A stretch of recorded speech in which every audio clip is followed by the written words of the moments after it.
Reading with Val. Hi guys, it's Valerie, and I just got off the interview with Miss Jessica, the author of Stand Up Yumi Chung. And I learned so much about her, and I'm still processing all the things that she said.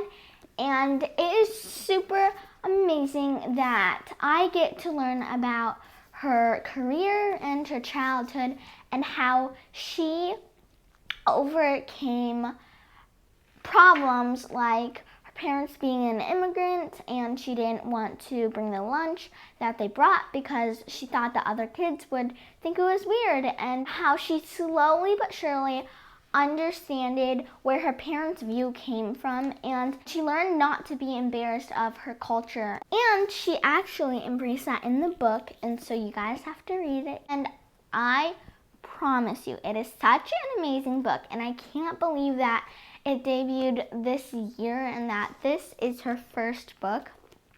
And one of the things that really stuck with me throughout the interview was that she started a blog first before she actually wrote a book. And that just means that you have to take a lot of little steps to come to a moment or a thing that really is really important. And for Jessica Kim, it was Stand Up Yumi Chung. So keep watching to see the full interview. Hi, Miss Jessica. It is such an honor for me to be interviewing you today. I love Stand Up Yumi Chung because I can relate to Yumi and I can actually feel how she feels. And I also love Yumi's personality. She is funny and kind, but at the same time really persistent and brave. I have a few questions for you today, but before we get into that, can you please tell us a little bit about yourself? Hi, Val. It's so good to see you. Let's see. Stand Up Yumi Chung is my first book. Let's see what else. I have two daughters, age 8 and 10 and a half. And I used to be a 3rd grade, 4th grade, and 5th grade teacher. And my favorite color is teal. Oh my god, my favorite color is teal too. And I love like aqua colors. It makes me feel really good for some reason. Yes. Yeah. So first question is, how did you become inspired to write books? Have you always wanted to become an author at a young age? Actually, no. When I was little, I don't think I ever thought about being an author. And I don't know if that was because maybe there weren't a whole lot of Asian American authors out there at the time, or if I just hadn't discovered my love of writing yet. So I did like writing, but it wasn't necessarily something I thought that I would pursue as a grown-up. So I actually, I mentioned before, but I was a teacher for a long time, and I thought I would retire a teacher because I loved it so much. So I didn't really even expect to fall into something new. I guess you could say I got into writing because I was really bored. So I just moved from California. I'm a lifelong Californian. And I lived in Los Angeles for a long time, and that's where I had my teaching career. But then I moved to New York for 3 years after my first child was born. And I decided that during that time that I would not work. And so I'd never not worked before. And I thought it'd be really cool to be a stay-at-home mom and hang out with my baby, who was only a year and a half at the time. But I soon found it was really boring. So I hadn't made a whole lot of friends yet in New York, and I was really homesick and I missed my family. And so I started a blog. So I would write all about, just different things that I saw, because living in New York was super different from California. I lived in like the 18th story of a really big building with a doorman, and I didn't have a backyard, and I didn't have a car, and there were cabs and traffic, and it was all very new to me. And so I started writing for fun, just kind of to keep in touch with my family and friends back home. And oddly enough, it was really fun. And I just realized how much I loved it, and I did it for several years.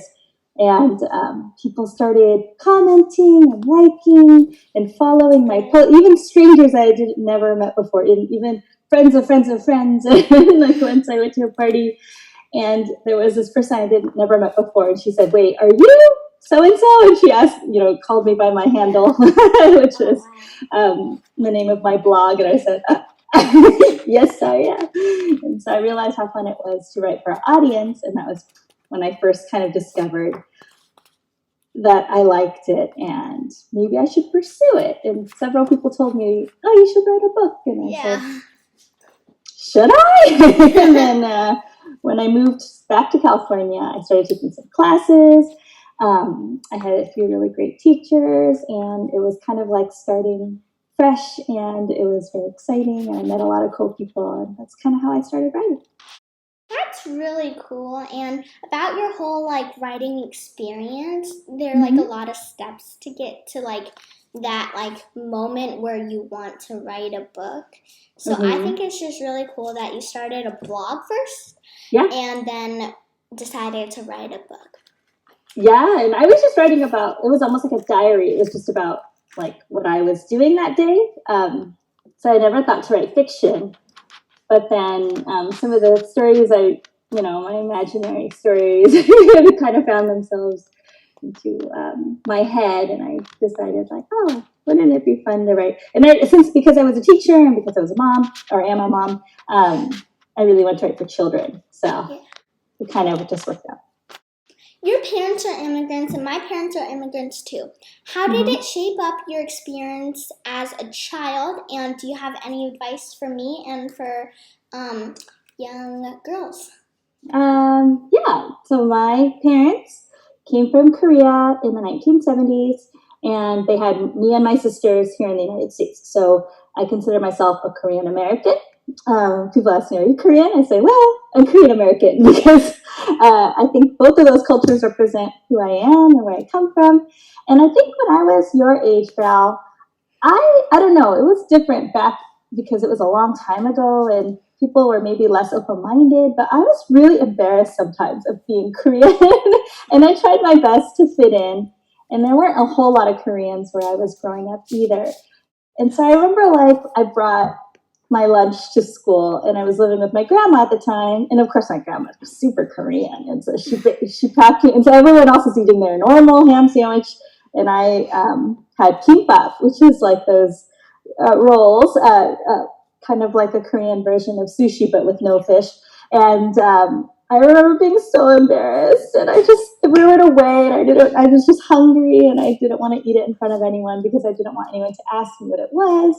And so I think it's probably not as bad nowadays because now Korean food is super cool and everyone wants to eat it. But I think sometimes growing up as a child of an immigrant, it's a little tricky because sometimes we don't fully understand our parents, and some of the things and values they have might be different from our friends and what we see on TV. And it took me a long time to kind of not be embarrassed and to accept it and to love it and to be proud of it. And I guess that's kind of what Yumi goes through in her story too, because in the beginning she's so embarrassed of her mom, and she's at the beauty salon and she's like, "Oh, my mom, why can't she just be normal mom and let me do comedy like all the other moms?" And I think what she doesn't realize is the value and the beauty and the amazing experience that her parents bring to her life as immigrants. Because our parents, Val, they like came here, they didn't speak any English, or mine didn't speak very much English, and they had it was amazing the things they overcame to raise us here. And I think that becomes our strength. And I think once we kind of appreciate and love that part of ourselves, I think then we become like the fullness of who we were, and it becomes an added part of our identity that I think and hope that we can all be proud of, because it makes us so much more interesting. So for me, my experience, I wasn't really that embarrassed because I knew that my family was maybe different from other families, and that like all of us have our like own culture and like traditions, and so everything was really special.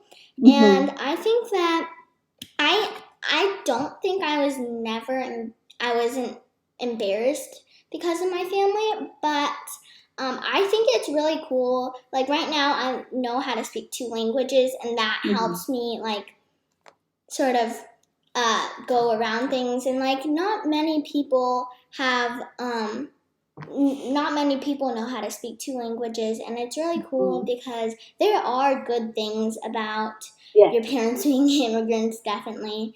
And very cool. It's just really good to see your parents kind of overcome all the things that they did. So.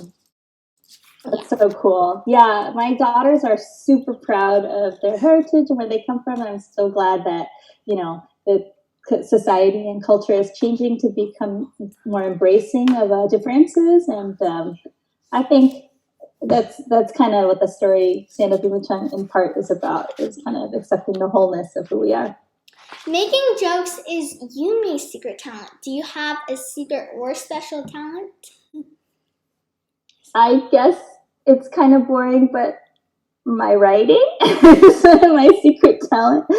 I don't have anything other than that I can think of. But yeah, sorry. I think that's it. My writing. Your writing is super unique, I think, because I think it really embraces like what some people's childhoods are and how that you can actually be proud of it and not become embarrassed. But then also, I don't really think it's a secret. I think it's just really special because not many people know how to write a book, and then a reader can actually connect to the main character. And so I think that's really, really cool how you can write and do that. Thank you. What is the biggest surprise, unexpected rewards, or happenings of being an author? Being an author? Well, because I used to be a teacher and I used to work with kids every single day, Monday through Friday, and then I stopped teaching to raise my own children. I hadn't really been around young people in a really long time, and not in a big group setting like school. And so it's really cool to be able to connect with readers and to hear about their experiences. And some of those experiences I hear about inspire me to write news stories. And so I'm really tickled and delighted by all the connections I've made with young readers. So you said something about your writing career starting with a blog. And do you still write on that blog? And if you do, what is it called? I don't write it anymore. I actually had to take it offline before I became an author. It was mostly like mommy stories, so it wouldn't really be the same audience for young readers. So I took it offline, and I no longer blog because most of my time writing is for, books. I don't have much leftover time after that. Are you working on your next book? If so, can you tell me just a little bit about it?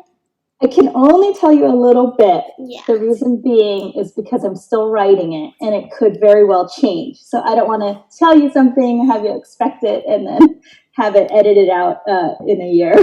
So it's a friendship story. I really wanted to write about being in the middle grades and breaking up with your best friend. So I know a lot of people around this age sometimes have change of friends, and it could be really traumatic and it could be really heartbreaking. And I think my story is about learning how to let go.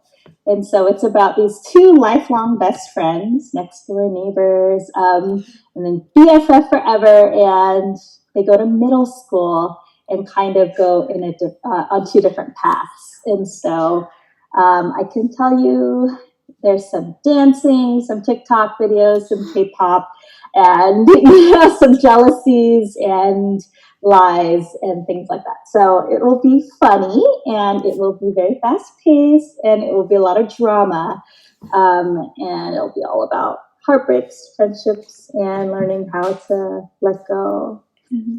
Yeah. Well, I think that the friendship breaking thing, like, it's a really, really big thing in middle school, and like a lot of like really strong friendships kind of drift and like get broken. And I really think that it's a really, I wouldn't say it's kind of heartbreaking, like if your friend leaves you, or if you leave your friend and then you miss them. Like, it's a really big kind of happening in middle school. Well, from what I hear, I really want to read the book once it comes out.